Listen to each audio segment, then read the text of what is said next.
예, 안녕하십니까. 재무부동산과 통계 이범웅입니다. 오늘은 11주 차이고요. 첫 번째 시간입니다. 지난 주차까지 해가지고 이제 표본 추출 방법 이전까지 이제 다뤘는데 표본 추출 과정에 대해서 이제 다뤄봤죠. 그리고 나서 이제 그 다음에 표본 추출 방법 그리고 표본의 크기에 대해서 설명을 드려야 되는데요. 아무래도 우리 세 번째 발표할 때는 분석하는 게 있으니까 그 분석하는 거 뭐 실제로 이제 분석하는 방법에 대해서 실습을 하지는 해보는 게 조금 있기는 한데요. 여태까지 우리가 첫 번째 강의한 그 기술 통계 부분, 두 번째 강의였죠. 기술 통계 부분에서 다루었던 내용 중에 실습 자료들 13가지 있었습니다. 그래서 이번 시간에는 10주차 복습을 하고 그리고 나서 이제 실습하는 과정으로 넘어가 보도록 하겠습니다. 자, 그래서 지난 시간에 10주차에는 이제 표본 추출에 대해서 이제 설명을 드렸었습니다. 그래서 표본 조사와 전수 조사, 표본 추출 과정 여기까지 이제 설명을 드렸는데요. 먼저 이제 전체 모집단을 대표할 수 있는 응답자들이 표본에 포함되어야 조사의 신뢰성을 확보를 할 수가 있습니다. 그래서 모집단의 특성을 고려해서 적절한 표본 계획을 수립해야 하는데요. 먼저 표본조사와 전수조사에 대해서 이제 한번 살펴봤습니다. 그래서 표본조사는 전체 조사 대상인 모집단에서 그 특성을 잘 나타낼 수 있는 일부 대상을 표본으로 추출하여 조사하는 방법입니다. 그래서 표본의 정보를 근거로 해서 전체 모집단의 특성을 추정하는 방법이다라고 생각을 하시면 좋을 듯이고요. 전수조사는 영어로 센서스라고 표현하고 모집단에 포함된 모든 대상을 조사하는 방법이라고 말씀을 드렸습니다. 자, 그런데 일반적으로 시장조사 또는 학문적 조사에서 주로 표본조사를 많이 실시를 하고 있는데요. 그 이유는 한 3가지 정도로 살펴봤었습니다. 첫 번째는 이제 모집단에 포함된 대상이 너무 많은 경우 이들을 모두 조사하는 것이 현실적으로 어렵고 비용과 시간이 많이 소요되기 때문이다라고 하는 거 말씀드렸고요. 둘째 이유는 전수조사가 불가능한 경우도 있다라고 말씀드렸습니다. 그리고 세 번째 이유로 표본조사가 전수조사보다 오류의 정도가 작은 경우가 많다라고 하는 걸 말씀을 드렸죠. 그래서 전수조사는 표본조사에 비해서 표본 오류는 나타나지 않습니다. 그렇지만 비표본 오류가 크게 나타나가지고 결국 전수조사의 오류가 표본조사의 오류보다 더 커질 수도 있다라고 하는 점 잊지 마시기 바랍니다. 자, 그러면 시장 조사를 한다라고 했을 때 발생하는 오류는 크게 이제 표본 오류 그리고 비표본 오류 2가지로 구분을 해볼 수 있습니다. 표본 오류, 샘플링 에러라고 표현을 하는데요. 이것은 모집단을 대표할 수 있는 대상들이 표본으로 추출되지 못하여 발생하는 오류입니다. 전수조사에서는 발생하지 않고 표본조사에서만 발생하는 오류라고 생각해 볼 수 있습니다. 그러다 보니까 표본의 수가 증가하면 그럴 때는 이제 표본 분포가 모집단의 분포와 유사해지고 따라서 표본 오류의 크기가 감소하는 그런 특징을 보여줍니다. 자, 이에 비해서 비표본 오류라고 하는 것은 조사 대상으로부터 자료를 수집하는 과정에서 발생하는 오류입니다. 그래서 조사 대상의 수가 증가하면 비표본 오류의 크기가 증가하는 그런 특징을 가지고 있습니다. 비표본 오류는 관찰 오류 그리고 비관찰 오류 2가지를 크게 구분할 수 있고요. 관찰 오류에는 조사 현장에서의 오류 그리고 자료 처리 과정에서의 오류가 있습니다.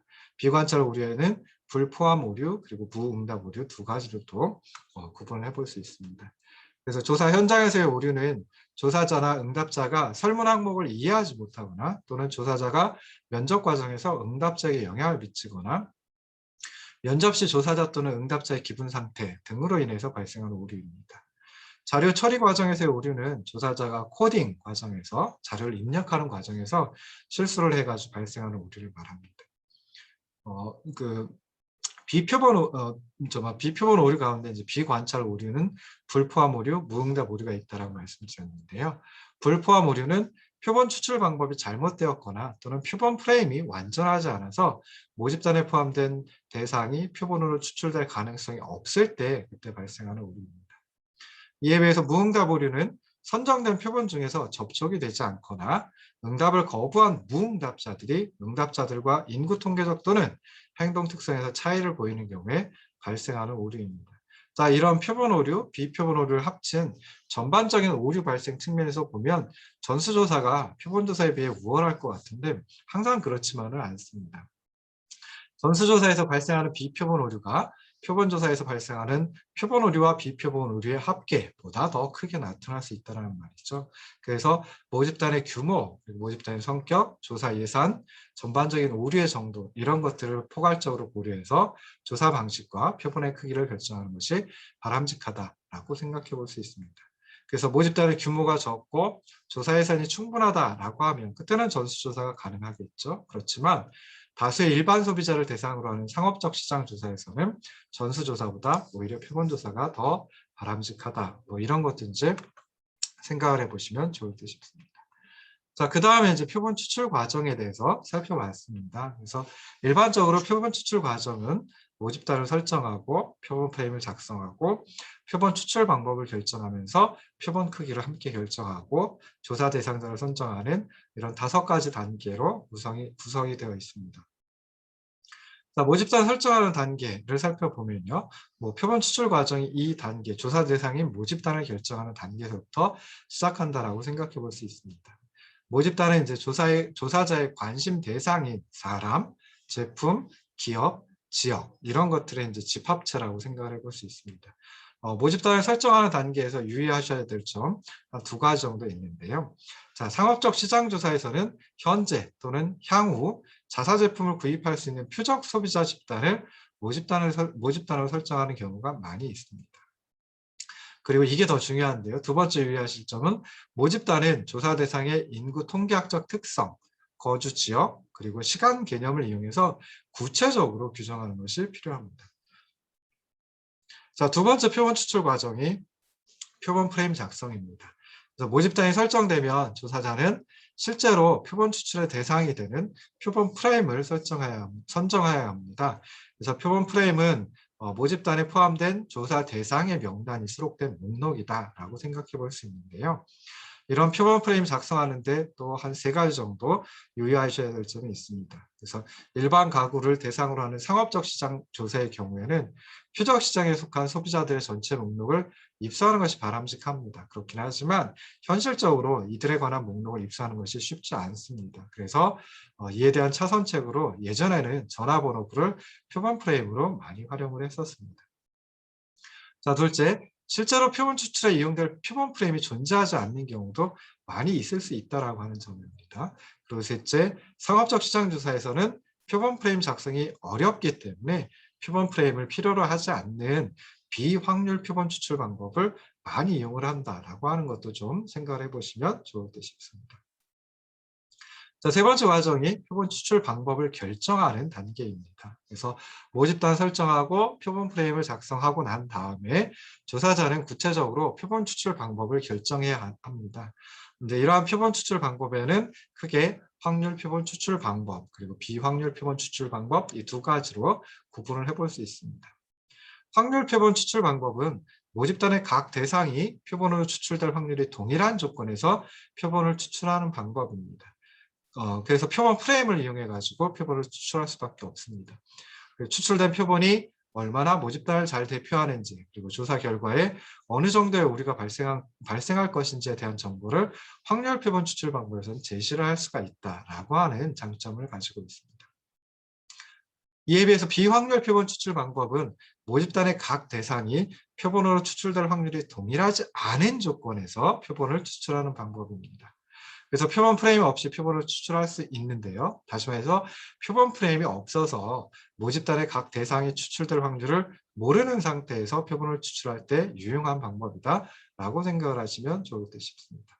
자, 그런데 비확률 표본 추출 방법에서는 추출된 표본이 얼마나 모집단을 잘 대표하는지 그리고 조사 결과에 어느 정도의 오류가 발생할 것인지에 대한 정보를 제시하지 못합니다. 그래서 이런 특징을 가지고 있다라고 생각을 하시면 좋을 듯 싶습니다. 자, 다시 한번 확률 표본 추출 방법과 비확률 표본 추출 방법을 비교를 해보면 확률 표본 추출 방법은 매우 정확한, 그래서 일반화가 가능한 그런 결과를 제공할 수 있으면서 표본 오차를 추정할 수 있는 장점을 가지고 있습니다.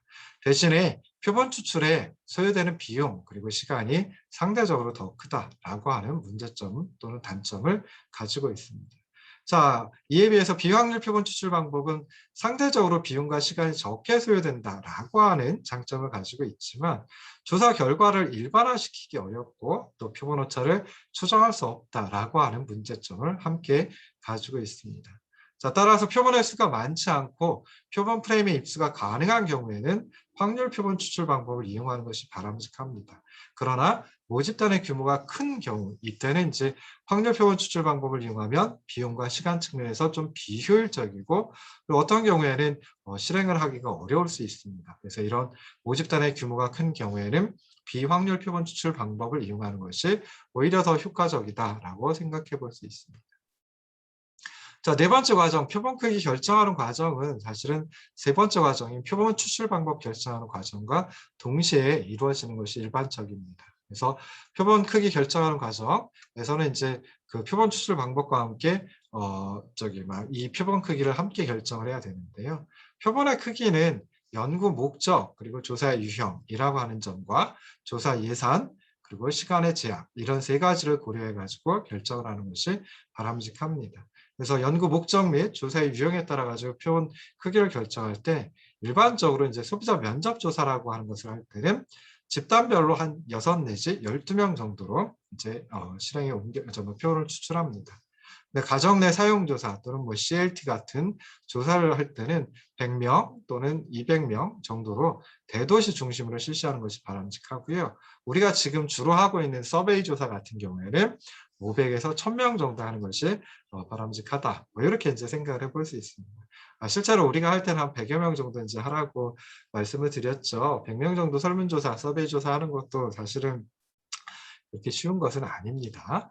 자, 두 번째 이제 표본 크기 결정할 때 고려하셔야 될 게 조사 예산입니다. 그래서 정확한 표본의 크기는 결국 조사 예산을 감안하여 조정할 수밖에 없습니다. 그래서 일반적인 소비자를 대상으로 하는 서베이 조사 그리고 제품 조사 같은 경우에는 표본당 약 35,000원 내지 5만 원 정도의 조사비가 소요되고 소비자 면접 조사 같은 경우에는 1회당 300만 원 내지 400만 원 정도의 비용이 소요된다고 알려져 있습니다. 그래서 이런 그 조사에 소요되는 비용을 가지고 조사 예산이 풍족한지 조사 예산이 풍족하지 않은지 그거에 따라 가지고 표본의 크기를 결정하는 것이 이제 좀 필요합니다. 자, 그리고 또 이제 조사 기간이 표본의 크기에 영향을 미칠 수 있습니다. 그래서 제품 테스트를 위한 조사는 좀 짧은 시간 내에 실시되어야 하기 때문에 표본의 수가 적을 수밖에 없겠죠. 그래서 짧은 기간 내에 실시되어야 하면 그러니까 조사 기간이 짧으면 표본의 수 적어질 수밖에 없고요. 조사 기간이 좀 그래도 정말 충분히 길다라고 하면 그때는 표본의 수를 좀 크게 해도 실제로 이제 조사를 수행하는 데 어려움이 없을 수 있습니다. 자, 마지막으로 이제 조사 대상을 선정해야 됩니다. 그래서 표본 추출 과정의 마지막 단계는 이제 이상의 과정을 통해 선정된 조사 대상 표본을 직접 찾아서 조사를 실시하는 과정입니다. 그래서 뭐 표본 할당표라고 하는 것을 만든다라고 하면 주어진 그 표본 할당표에 맞는 조사 대상을 선정해 가지고 조건을 만족시키는지 여부를 확인하고 조사를 실시하면 된다. 뭐 이렇게 생각을 하시면 좋을 듯 싶습니다. 자, 이렇게 해가지고 이제 지난 10주차에 했던 내용을 갖다가 요약 정리 복습을 해봤습니다. 자, 이제 11주차에서는 실제로 이제 실습을 정말 실습하는 걸 해봐야 되는데요. 아까도 말씀드렸듯이 표본 추출 방법에 대해서 조금 더 깊이 생각해 보는 거, 뭐 표본의 규모까지, 표본의 수까지 이제 함께 생각을 해볼 텐데요. 그것은 이제 강의 한 69쪽서부터 나와 있습니다. 근데 그 69쪽서부터 79쪽까지는 78쪽까지는 우리 실습을 먼저 해보고 그리고 나서 마지막에 뭐 14주차 정도에 또 설명을 드리도록 하고요. 이번 11주차 그리고 12주차 뭐 그리고 모르겠습니다. 뭐 13주차까지 갈런지 모르겠는데 뭐 저 실습하는 것을 동영상 강의로 녹화하는 건 처음입니다. 작년에는 하지를 않았었거든요. 그래서 얼마나 시간이 걸릴런지 잘 모르겠습니다. 그리고 이제 실습하는 것은 그 MS 엑셀 프로그램을 통해 가지고 이제 실습을 하는데요. MS 엑셀 프로그램을 잘 다루는 학생분들도 계실 테고, 그다음에 MS 엑셀 프로그램을 처음 다루는 학생분들도 계실 것 같습니다. 그래서 가급적이면 이제 처음 사용하시는 분들을 위주로 해가지고 중심으로 해서 좀 차근차근 설명을 드리도록 하겠습니다. 자, 그리고 이제 강의 안이 있고요. 그다음에 강의 자료가 있겠죠. 엑셀 파일로 된 강의 자료, 그리고 아래 한글 또는 그 PDF 파일로 된 강의 안이 있을 텐데, 먼저 강의 안에서 그 해당되는 내용을 먼저 살펴보고, 그리고 나서 엑셀 프로그램 가서 한번 실제로 이제 수행해 보는 그런 식으로 강의를 진행하도록 하겠습니다. 자, 그래서 화면을 보시면은 이제 그 강의안, 6번째 강의안입니다. 6번째 강의안에 실습 자료 해가지고 나와 있고요. 자, 제일 먼저 나오는 게 이제 정성적 자료의 도수분포표 작성입니다. 그래서 카운트 if 함수라고 하는 걸 사용을 하는데요.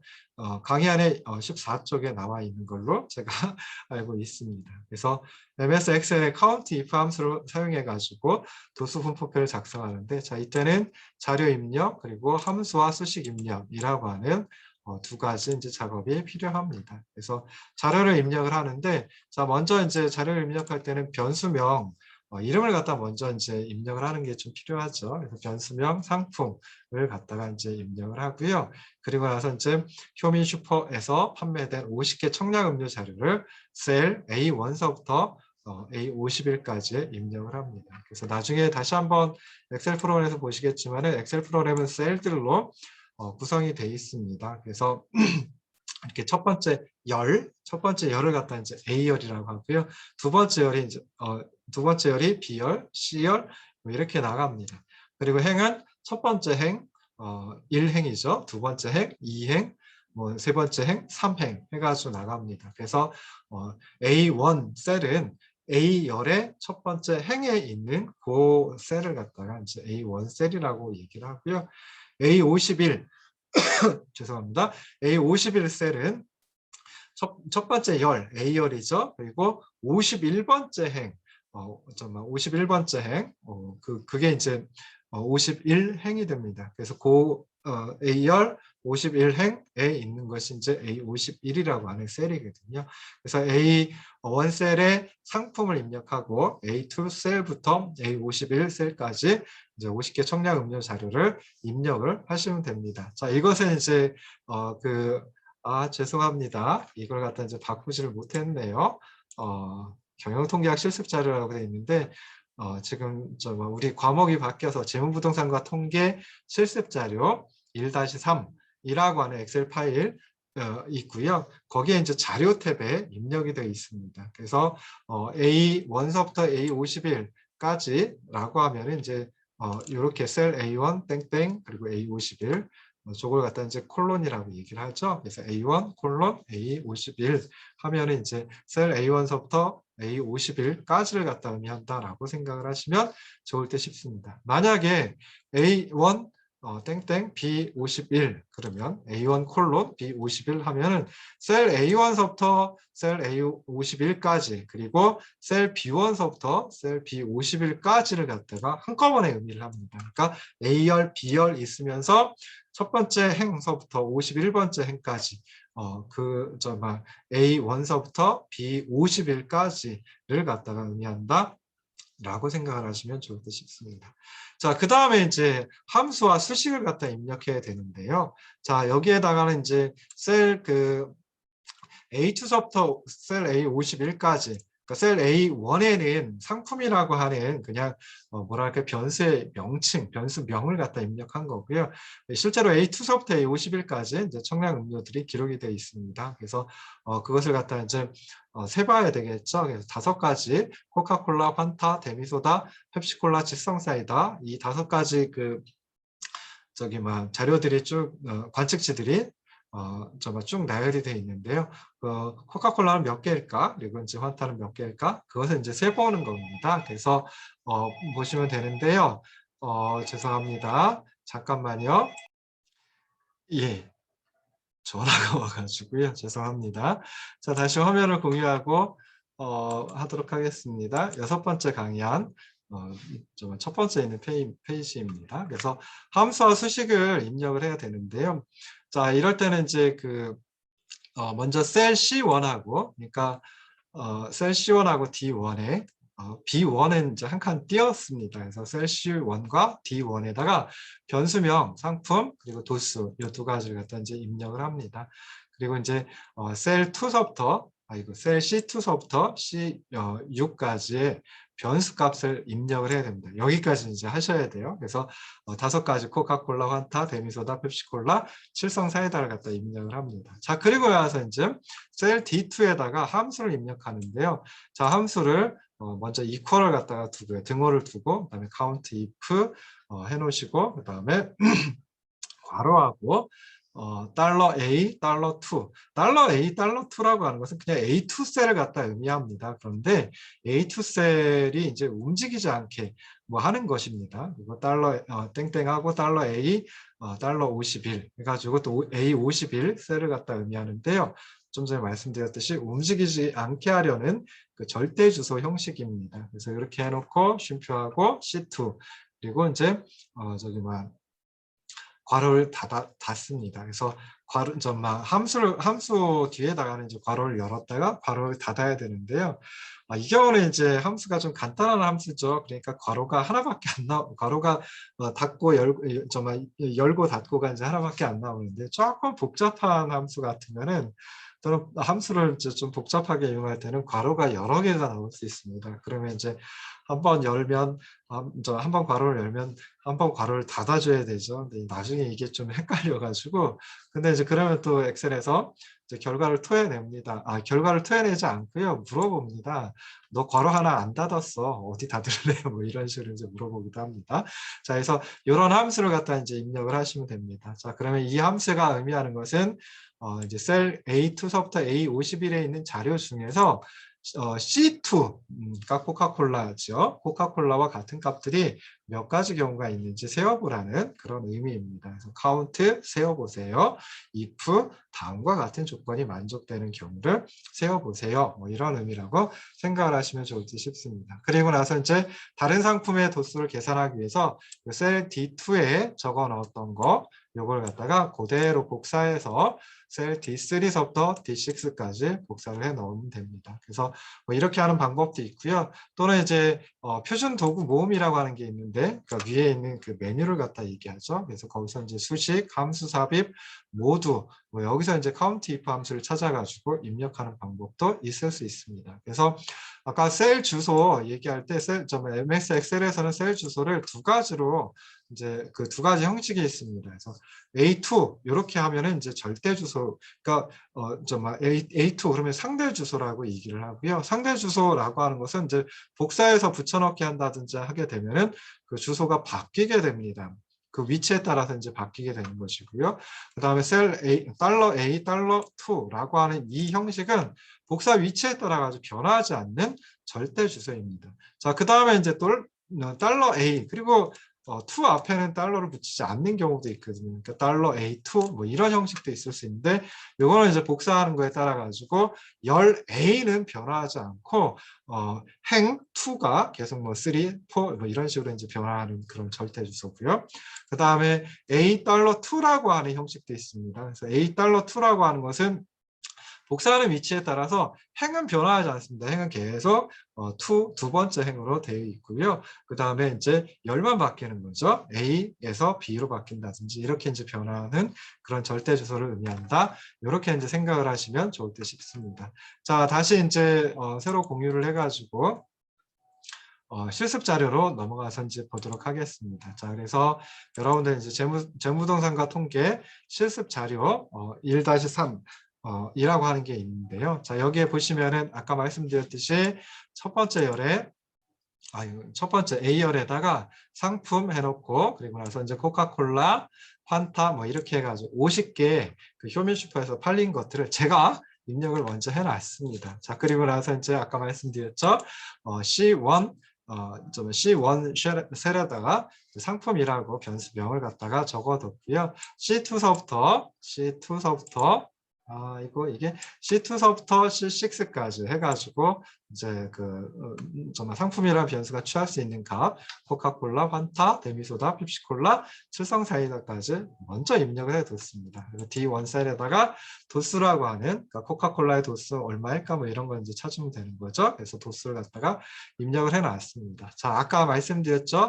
이 셀이 A1 셀입니다. 그래서 여기 보시면은 여기 A1이라고 하는 이 위치에 A1이라고 표시되어 있죠. 그래서 A1 셀이고요. 제가 한번 다시 바꿔볼까요? 뭐 이쪽 하면 얘는 A 셀이다, A8 셀이다 라고 이제 해놨습니다. 자, 여기 이렇게 보시면은 C6 셀인 거죠. 그래서 여기에 이제 그 셀이 이제 표시된다라고 생각하시면 되고요. 그 다음에 여기에는 함수를 입력할 수 있는 창이기도 하고요. 내가 이제 그 입력 창이라고 생각하시면 좋을 듯 싶습니다. 그래서 이렇게 이제 뭐 예를 들어 가지고 여기다 하나 입력해 볼까요? F1 셀에다가 입력을 하는데 여기다가 뭐라고 입력할까요? 이범웅이라고 한번 입력해 볼까요? 영어로 돼 있네요. 이범웅 해서 F1 셀 클릭하고 죄송합니다. F1 셀 클릭하고 거기서 직접 입력을 하셔도 되고요. 아니면은 요걸 다시 뒤로 돌아가서 자, 여기 F1 셀을 입력하고 요 입력창에다가 이범웅이라고 입력을 해도 F1 셀에 그게 기록이 됩니다. 그래서 이런 식으로 이제 해보시면 될 듯 싶습니다. 자, 그래서 이렇게 이제 입력을 하면 되고요. 자, 그리고 나서 이제 코카콜라의 도수를 세워보는 거죠. 그래서 여기에 이제 하는 방법이 두 가지가 있는데요. 첫 번째는 직접 입력을 하는 겁니다. 직접 함수를 입력하는 겁니다. 그래서 함수라고 하는 것은 항상 함수를 갖다 표시할 때는 앞에다가 등호를 입력을 하셔야 됩니다. 그래서 저는 이제 요 입력창에다 입력을 하는 게 훨씬 더 편하거든요. 입력창을 습관적으로 클릭을 해가지고 여기다 입력을 합니다. 그래서 일단 equal을 갖다가 누르고요. 그 다음에 count if니까 count if는 그냥 소문자로 쓰셔도 되고 대문자로 쓰셔도 됩니다. 자, count만 쳐도 count만 입력을 해도 요 네 번째 count if라고 하는 함수가 보이죠. 그래서 count 해놓고 요 count if를 갖다가 클릭을 하셔도 되고요. 저는 그냥 처음부터 끝까지 다 입력을 합니다. 그래서 이렇게 하시고 그 다음에는 이제 그 범위를 갖다가 정해줘야 되죠. 어디서부터 어디까지에서 코카콜라를 찾을까 해서 A2 셀에서부터 A51셀까지 그래서 A51 이렇게 이제 해놓으시면 됩니다. 그래서 이게 이제 그 레인지를 갖다가 의미를 하고요. 범위를 갖다가 의미를 하고요. 그 다음에 이제 뭘 찾을까? 근데 앞에 나와 있는 범위하고 그다음에 뒤에 있는 그 찾아야 될 거, 그거는 이제 좀 차이가 있잖아요. 그러니까 쉼표로다가 구분을 해줍니다. 자, 그리고 나서는 이제 뭘 찾으려고 하는 거예요? 코카콜라를 찾으려고 하는 거죠. 코카콜라가 여기 C2에 있습니다. 그러면 C2 이렇게 이제 하시면 되고요. 그리고 나서 괄호를 닫아주시고 그리고 엔터키를 누르면은 왜 0이 나올까요? 제가 뭘 잘못했나 봅니다. A2서부터 A51까지 그리고 도수 C2를 갖다 입력을 했는데 여기에 count if가 안 들어가 있죠. 그래서 죄송합니다. count if 입력하고 그리고 나서 엔터를 눌러주면은 코카콜라는 50개 중에 19개 팔렸네 라고 하는 걸 이제 찾아내 줍니다. 자, 그러면 이제 이렇게 해놓고 이걸 한번 복사를 해볼까요? 복사를 하는 방법은 D2 셀에다가 D2 셀을 클릭해 놓고요. 그 다음에 오른쪽 마우스 버튼을 누르면 복사라고 하는 간단 메뉴가 있죠. 그래서 복사하시고요. 그러면 이렇게 점선으로다가 점선이 흘러가죠. 그래서 점선으로다 표시가 됩니다. 그리고 복사해야 될 셀 가가지고 D3에다가 다시 한번 붙여넣기 하시면 되겠죠. 그래서 오른쪽 마우스 버튼 누르고 이제 붙여넣기를 하시면 되는데 붙여넣기 옵션이 굉장히 다양하게 나와 있습니다. 그래서 선택하여 붙여넣기 그 부분을 보시면은 모두 붙여넣을까 아니면 수식만 붙여넣을까? 수식만 붙여넣으면 좀 전에 제가 썼던 입력했던 그 수식이 그대로 옮겨집니다. 값만 옮겨놓을까? 지금 19개가 이제 요 D2에서 카운트 if 함수 써가지고 코카콜라 숫자를 센 거죠. 그 19라고 하는 숫자만 옮겨줄까? 이렇게 물어봅니다. 근데 저는 이제 모두 옮겨주려고 합니다. 그래서 수식도 값도 한꺼번에 이제 움직이려고 하는 거거든요. 그래서 이렇게 해가지고 확인을 눌러주시면은 8개로 이제 바뀝니다. 근데 보세요. 요 위에 입력창을 보시면은 count if equal count if 해놓고 A3에서 A52로다가 이게 셀이 바뀌었어요. 분명히 이 앞에 코카콜라 도스에서는 코카콜라 도스 셀 때는 A2서부터 A51까지가 범위인데 근데 환타를 셀 때는 A3서부터 A52까지니까 이거 범위가 한 칸 밑으로 내려간 거죠. 그래서 아까 얘기했던 절대 주소를 씁니다. 그래서 이렇게 표기하는 걸 이렇게 A2서부터 A51까지 또는 C2 이렇게 표기하는 걸 상대 주소 형식이라고 얘기를 하고요. 절대 주소 형식은 여기다 이제 달러를 붙여야 되겠죠. 그래서 앞에다가 A2 앞에다가 달러, A 앞에 달러, 그리고 2 앞에 달러, 그래서 달러 A, 달러 2 이렇게 하셔도 되고요. 직접 입력을 하셔도 되고요. 아니면 여기다 놓고 F4 저기 펑션 키 있잖아요. 기능 키 있잖아요. 키보드 맨 위에 있는 거. 그래서 F4를 갖다가 눌러주면은 지가 알아가지고 바꿔줍니다. 한 번 눌러주면 달러 A 달러 2가 되고요. 한 번 더 눌러주면 A 달러 2가 되고, 그다음에 한 번 더 눌러주면 달러 A2가 됩니다. 한 번 더 눌러주면 어떻게 될까요? 그냥 A2로 바뀌어버립니다. 자, 우리가 원하는 거는 달러 A, 달러 2니까 이렇게 해놓으시고요. 그다음에 A51에다가도 이제 커서 위치해 놓고 그리고 나서 F4 눌러주면은 A2서부터 A51까지를 의미하는데 얘는 복사해서 붙여넣기를 해도 바뀌질 않습니다. 자, 이렇게 해놓고 그리고 나서 여러분 지워버리고요. 그리고 요 코카콜라 에 있는 도수 19, 그러니까 D2 셀이죠. D2 셀을 복사해 가지고 D3에다 놔두고 붙여넣기를 하면 그리고 모두라고 하는 게 맨 왼쪽에 있는 거거든요. 그래서 그걸 갖다가 눌러주면은 이제 8이라고 하는 숫자가 나옵니다. 그럼 그 밑에도 데미소다, 펩시콜라 다 눌러주면 되겠죠. 근데 이렇게 하나하나 복사해서 붙여넣기 하면 되게 힘듭니다. 그래서 아예 요거 복사해서요. 요 데미소다서부터 칠성사이다까지 쭉 드래그를 해주면 돼요. 그래서 드래그 해주고 오른쪽 마우스 버튼 누르고 붙여넣기 옵션 중에 모두 맨 왼쪽에 있는 거 해주면은 제가 한꺼번에 5, 13, 5라고 하는 값을 토해냅니다. 그래서 이 데미소다 옆에 있는 거 데미소다의 도수 D4 셀을 보시면은 A2서부터 A51까지 하면서 달러가 다 붙어 있죠. 그래서 변화하지 않습니다. 뭐는 변화하나요? 얘는 변화합니다. C4는 변화해요. C4 데미소다 숫자를 갖다 세워줘야 되잖아요. 그래서 요 코카콜라 도수를 세는 그 카운트 if 함수 입력을 할 때 요 범위는 A2서부터 A51까지 범위에 대해서는 절대 주소를 절대 주소 형식으로 입력해 주시고 그 다음에 요 크리테리아 해가지고 이제 얘를 갖다가 이제 기준이라고 이제 얘기를 하는데요.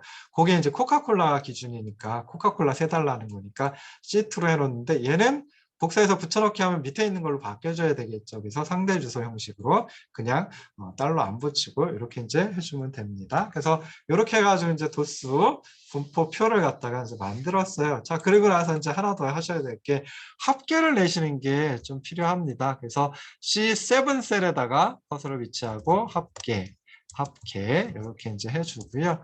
그리고 나서는 이제 하는데 엑셀이 좋죠. 그래서 얘가 지가 알아서 앞에까지 했던 함수 그대로 가져옵니다. 그대로 가져오는데 실제로 이걸 하려는 건 아니에요. 그래서 보시면은 자 보시면은 요 오른쪽 엑셀 창의 오른쪽 위에 보면 자동 합계라고 하는 부분이 있거든요. 그래서 여기다가 합계를 해놓고 그 옆에 전체를 다 합치는 거죠. 코카콜라의 도수 D2셀에서부터 칠성사이다의 도수 D5 셀까지 이제 합치려고 하는 겁니다. 그걸 요 D7 셀에다가 D2서부터 D6까지를 합쳐서 D7 셀에 합계를 내달라는 거죠. 그래서 여기 보시면은 자동 합계라고 하는 게 있고요. 그 밑에 보시면은 이제 이걸 뭐라 그러나요? 콤보 박스라 그러나요? 역삼각형 표시가 되어 있습니다. 그래서 그걸 누르면은 합계도 낼 수 있고요. 그다음 평균도 낼 수 있고 뭐 최대값, 최소값 이런 거 낼 수 있습니다. 그래서 요거는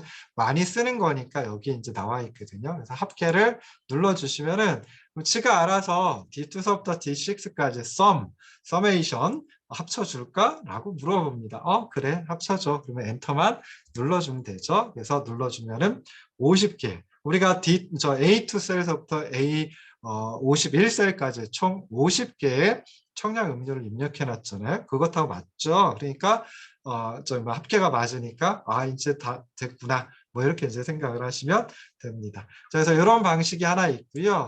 또 다른 방식은 이제 여기 메뉴가 있잖아요. 그래서 이걸 갖다 이제 표준 도구 모음이라고 얘기를 합니다. 그래서 코카콜라의 도수를 갖다 내고 싶다라고 하면 다섯 번째 그 도구 모음 수식이 있고요. 수식을 눌러보시면 함수 삽입이라고 하는 게 뜹니다. 그래서 함수 삽입을 눌러주시면 이제 함수 마법사라고 하는 새로운 창이 이제 그 새로운 창이 뜨죠.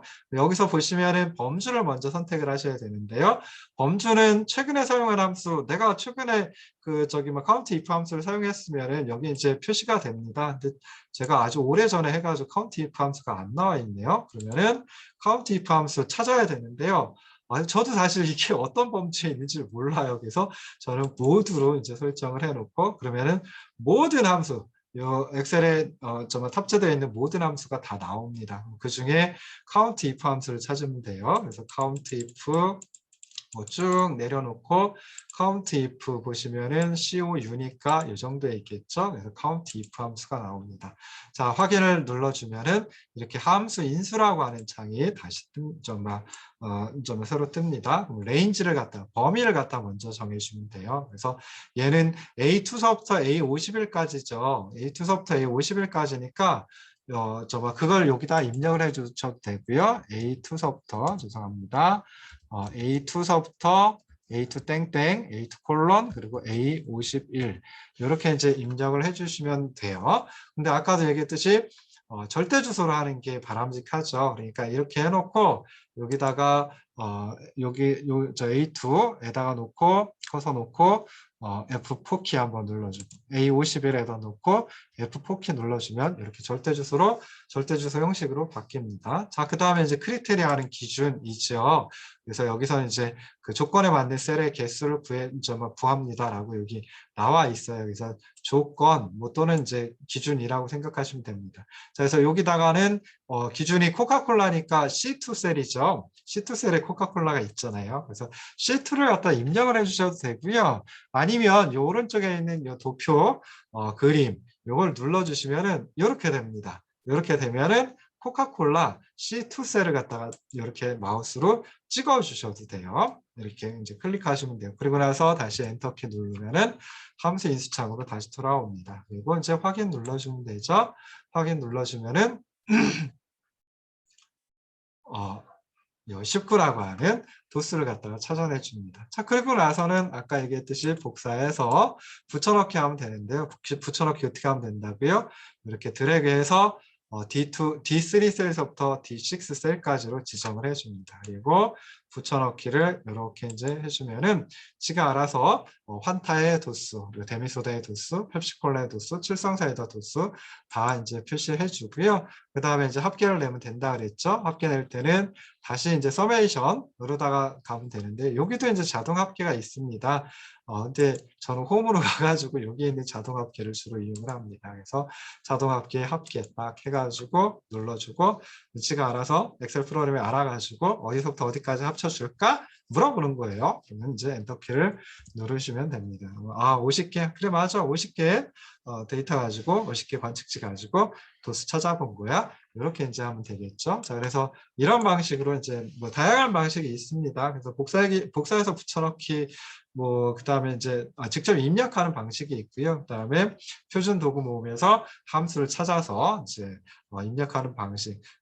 사실 저는 이제 타이프라이팅을 하는 그런 세대이고요. 그걸 주로 하는 세대고 여러분들은 이제 마우스 클릭 주로 하는 세대니까 좀 다르긴 한데 저는 이제 입력하는 게 훨씬 편한 듯 싶기는 하더라고요. 자, 그래서 이렇게 해 가지고 실습하는 거 딱 하나 해 봤습니다. 자, 잠깐 쉬었다가 다시 돌아오도록 하겠습니다.